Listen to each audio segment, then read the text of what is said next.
घर आज प्यारी दुल्हनिया चली। ये गाना भारत की पहली महिला प्लेबैक सिंगर शमशाद बेगम का है। रोए माता पिता उनकी दुनिया चली। ये गाना सुनकर स्टूडियो में मौजूद हर शख्स रोने लगा था। मेरी किस्मत में जाना था परदेस रे। लेकिन गायिका शमशाद बेगम की आंखों से एक भी कतरा नहीं गिरा। छोड़कर अपने बाबुल का अंगना चली। इस गाने से पहले ही शमशाद बेगम फिल्मों से संन्यास ले चुकी थीं। इस गाने से बॉलीवुड में दोबारा शमशाद बेगम की एंट्री हुई थी। मैया बाबा ने सुख मोहे सारे दिए। लेकिन इस गाने के लिए निर्माता महबूब खान और संगीतकार नौशाद साहब ने शमशाद बेगम को कैसे मनाया, यही बताएंगे हम आज की इस खास पेशकश में। तो आप बने रहिए हमारे साथ।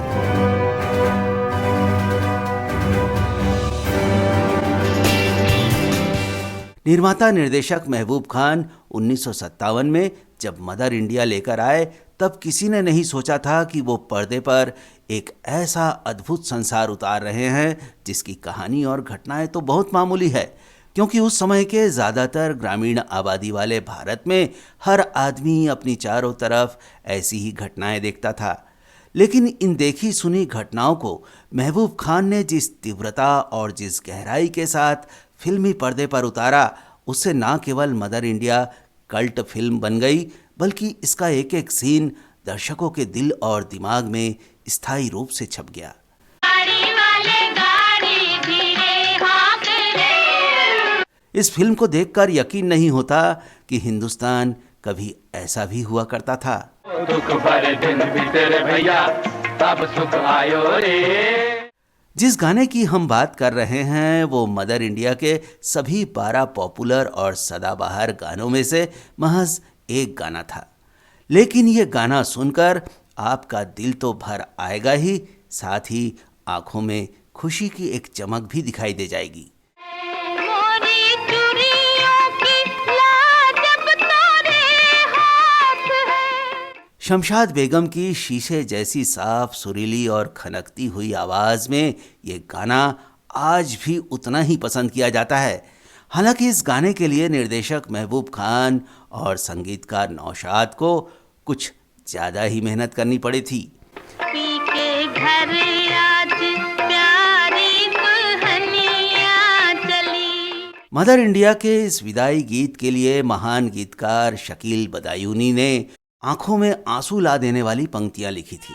मैया बाबा ने सुख मोहे सारे दिए। इन्हें पढ़कर महबूब खान और नौशाद जी को ये समझ आ गया कि इस गाने को गला खोल के अगर कोई गा सकता है तो वो कोई और नहीं बल्कि सुरों की मलिका शमशाद बेगम ही गा सकती हैं। पी के घर आज प्यारी दुल्हनिया चली। उनकी आवाज पूरी तरह गॉड गिफ्टेड थी। उन्होंने इसे निखारने के लिए कोई औपचारिक ट्रेनिंग नहीं ली थी। दुनिया का मजा ले लो, दुनिया तुम्हारी है, दुनिया तुम्हारी। बचपन में स्कूल से उनके सुरों का जादू फैलना शुरू हो गया और फिर 1971 तक वो लगातार गाती रहीं। पहला पहला प्यार भर के आंखों में खुमार जादू नगरी से आया। शमशाद बेगम का गजब का जलवा था। उससे पहले की नायिकाएं खुद गाना भी गाती थी, लेकिन बहुत रूढ़िवादी परिवार से आने वाली शमशाद बेगम ने अपने पिता को ये वचन दिया था कि वो सिनेमा में अपना चेहरा कभी नहीं दिखाएंगी और हमेशा बुर्का पहनकर ही गाना गाएंगी। कभी यार कभी पार लगाती रे नजर। पहले वो सिर्फ लाहौर और पेशावर रेडियो स्टेशन पर गाती थी, लेकिन उनकी शोहरत लगातार बढ़ती जा रही थी। उनके गाने सुनकर महबूब खान ने उनको मुंबई आने का न्योता दिया था। वो जब उनसे मिलने लाहौर पहुंचे तो उनके पति गणपत लाल बिट्टो से उनकी मुलाकात हुई। शमशाद बेगम ने अपने परिवार की मर्जी के खिलाफ गणपत लाल से शादी की थी। बावजूद उनके परिवार ने उनसे संबंध नहीं तोड़े। महबूब खान ने जब गणपत लाल को मुंबई में आलीशान फ्लैट, कार, आने जाने की सुविधा और हर ज़रूरी सामान देने का वादा किया तो वो मान गए। लेकिन शमशाद बेगम के अब्बा फिर अड़ गए। तब महबूब खान ने उनसे कहा कि कब तक आप अपनी इस बेटी को कुएं का मेढक बनाकर रखेंगे? इसे समुद्र में छोड़िए, इसकी आवाज़ पूरी दुनिया सुनेगी।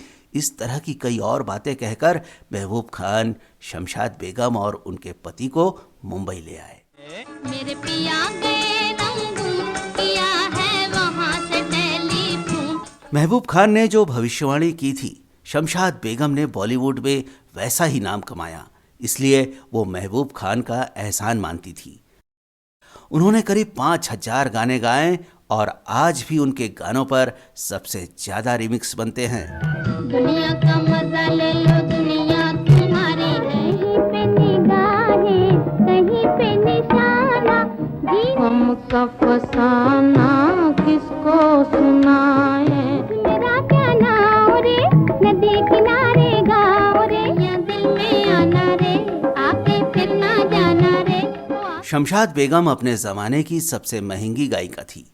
वो इतनी बड़ी हस्ती थी कि लता मंगेशकर, किशोर कुमार और संगीतकार मदन मोहन ने उनके लिए कोरस भी गाए। पिया में आग लगाती है, मेरे पिया के रंग। सब ठीक चल रहा था। तभी साल 1955 में गणपत लाल की मौत हो गई। इसके बाद शमशाद बेगम ने गाना छोड़ दिया और अपनी बेटी उषा की परवरिश में लग गई। वो गाने के ऑफर लगातार ठुकरा रही थी। 1 साल तक वो फिल्मों से दूर रहीं। लेकिन उस जमाने के फिल्मकार बहुत जिद्दी होते थे। महबूब खान तो जो ठान लेते थे उसको पूरा करके ही मानते थे। नरगिस पर शमशाद बेगम की आवाज़ बहुत सूट करती थी। इसलिए महबूब खान और नौशाद चाहते थे कि नरगिस के लिए ये गीत शमशाद बेगम ही गाएं। इसलिए जब वो शमशाद बेगम से मिलने और बात करने पहुंचे तो महबूब खान ने उनको लाहौर से लेकर मुंबई लाने की सभी पुरानी बातें याद दिलाई। उनसे खूब मिन्नतें की, दर्शकों और श्रोताओं की पसंद और सुरों की उनकी साधना की याद दिलाई।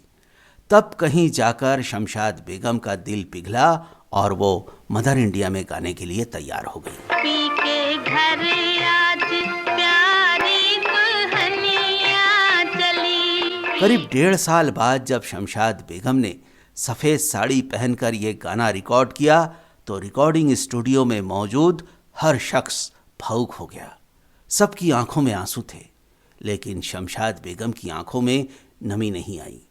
उन्होंने कहा था, मैं एक आर्टिस्ट हूँ, रोने के लिए तो सारा दिन सारी रात पड़ी है।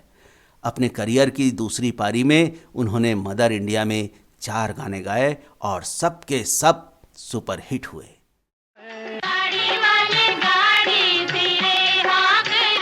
भरे दिन बीते रे भैया, अब सुख आयो रे।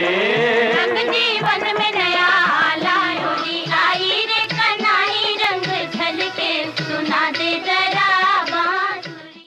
इसके बाद करीब 15-16 साल तक वो फिल्मों में गाती रही। हालांकि उन्हें 1940 और 1950 के दशक जैसी लोकप्रियता कभी नहीं मिल पाई। हमें दिल से जरा दामन बचा कर हम भी देखेंगे। 1971 के बाद वो हमेशा के लिए फिल्मी गीतों से दूर हो गई। उन्हें 2009 में पद्म भूषण दिया गया। उनका निधन 2013 में हुआ था, जिसके बाद उनकी अंतिम इच्छा के अनुसार उनका मुंबई में ही गुपचुप तरीके से अंतिम संस्कार कर दिया गया। इस वीडियो में आज इतना ही दोस्तों। उम्मीद है कि आपको ये पेशकश पसंद आई होगी। वीडियो देखने के लिए आपका बहुत बहुत धन्यवाद।